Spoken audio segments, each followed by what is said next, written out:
नमस्कार साथीहरू, आज म घरमै बसेर बनाउँदैछु हाम्रो मनपर्ने चटपटे। बाहिर बजारको कुरा अलगै छ, तर घरको स्वाद पनि के कम छ र। सुरु गरौँ है त। सबैभन्दा पहिले चाहिने सामानहरू हेरौँ के छ।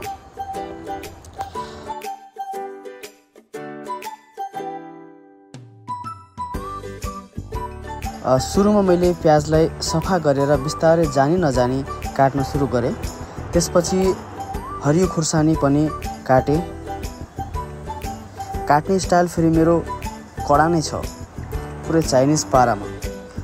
अब मैले आफ्नो बारीबाट ल्याएको बन्दागोभी कटिङ गरेँ। त्योसँगै उमालेको आलु पनि काट्न सुरु गरेँ।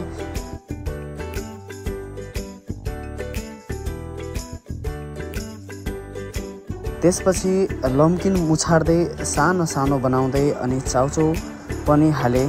फेरि आलु भुजा सेप पनि हालेँ।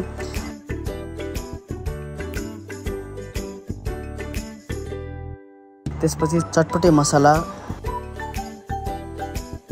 चाउचाउमा भएको मसला, चटपटेमा हाल्ने कलर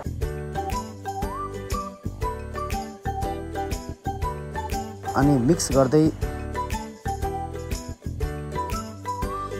लास्टमा हाल्नै पर्ने चटपटेको बाप निम्बु हालेर फेरि मिक्स गरेँ।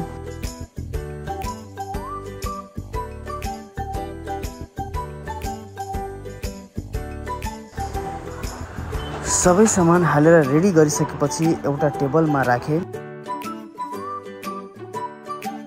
घरमा भएका काजल म्याडम अनि सुशीला मिसलाई बोलाएर बसाएँ अनि थम्सअप स्प्राइट पनि राखेँ।